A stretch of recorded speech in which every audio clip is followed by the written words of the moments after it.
Welcome back. What I hear most from people who want to learn a new language is, I want to have conversations. I want to be fluent. Ooh, and don't we all, right? So, what do we need to do though to be one of the ones who achieves it? By the end of this video, you'll know 5 ways in which to build vocabulary. This is something that's absolutely necessary for conversation. Now, we know we need to build vocabulary. For example, my recent experience. Now, I would like to be able to have conversations in Japanese. Though I have spent time learning the alphabet and some greetings, when I went to a Japanese meeting recently, I quickly realized something. I am grossly lacking in vocabulary. I mean, we're not even talking about grammar and good form. I mean, I barely had any words to pull from to be able to talk to somebody and have any sort of conversation with. So that made conversation pretty close to impossible, and it was uncomfortable. So we'd like to get past that point, right? I remember these growing pains for Hmong and Thai, and I want you to know that you can get past this, and I want to be able to help you to do it. So let's go. First 2 ways out of the 5 that we're going to learn today has to do with the right mindset about learning language, and the next 3 are going to be effective methods to help you to put them into practice. First, we have to build vocabulary from anywhere and everywhere. You have to just know this going in. So let's use the illustration of building a house. Learning a new language and building a house can both seem overwhelming and daunting, especially if you're not used to it, and it can feel impossible, right? But we all have to start somewhere. That first hole dug, that first brick laid, right? And you know what? This is the first amazing point.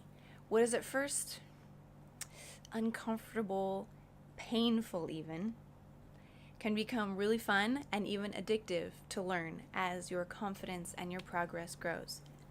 Trust me. Okay? So when you see the language taking shape, like a house taking shape, and the rooms become usable, and you just see it all develop, it's really satisfying. And it perpetuates you wanting to keep learning. Second, you need a lot of parts and pieces to build this house, this language. If you think that a toilet or something is maybe not so important and you don't put it in, sooner or later you will be sorry that you didn't, right? So this relates to language this way. I remember once somebody shared their new vocabulary word, something like train, I think. And the listener scoffed. They were like, when are you ever going to use that word? Please be careful, and we've all been guilty of it, to not let that become a permanent part of your thinking, because it limits you. Your house, your language will have holes in it, pieces missing, right? It's not as usable and functional as you would like it to be. So we need all those parts and pieces. You gotta be all in on this. You've all seen someone who started to build a house and they just never finished it. And as much as they did on it, they still can't live in it because it's not finished. I heard it said once, whatever words you know in your own language, why shouldn't you care to know them in your target language? I can't argue with that, right? I mean, I would love to be able to communicate in my target language as easily and as comfortably as I do in English. How the thoughts I would be able to express, right? So let's take from this that all words are important. Some maybe we'll use more often than others, but they really are important. They all have their own purpose. Number 3, it's time to take action. Let's go collect our words, like in a butterfly net. Let's go catch them. Don't just let them fly by, right? We don't want to waste the opportunity that they got away. Where do we find them? Anywhere and everywhere. from books, online, people, karaoke on YouTube. Everything you need is out there. You just have to want to look for it.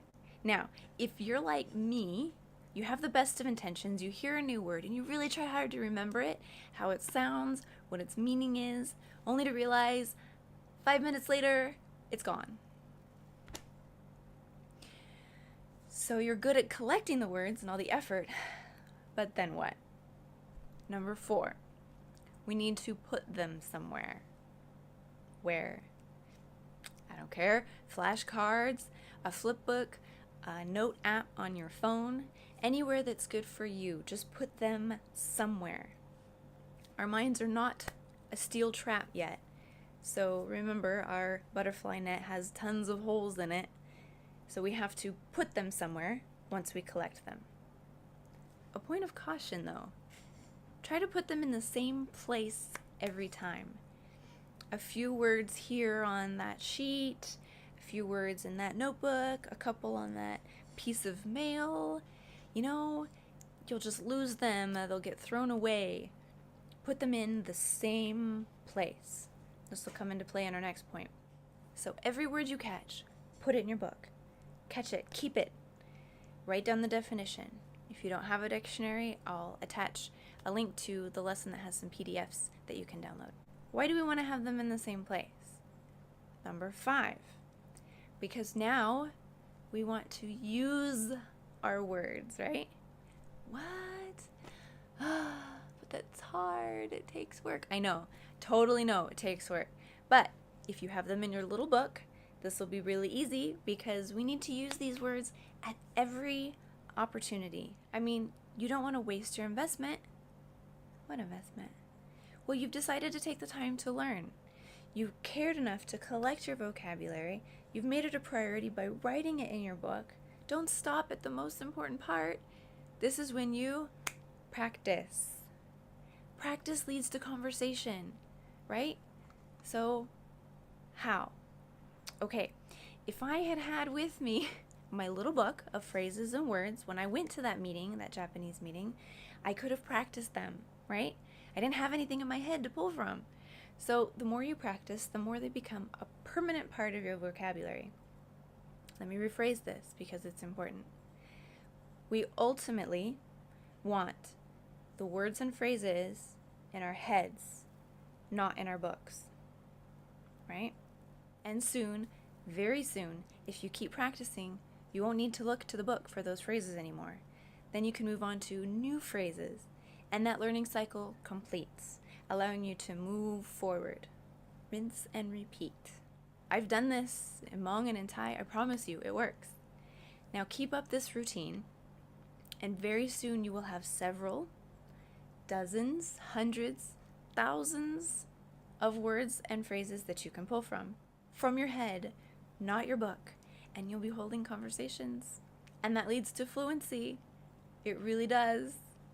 So let's do a recap. What did we learn today? 1, words are important building blocks for conversation. 2, as unimportant as a word may sound to you, they are all important. Don't pass any over or say, you'll just learn that one later. 3, collect in your net as many words as you can handle. Each little word is beautiful in its own way for your collection. 4, store your words in one location.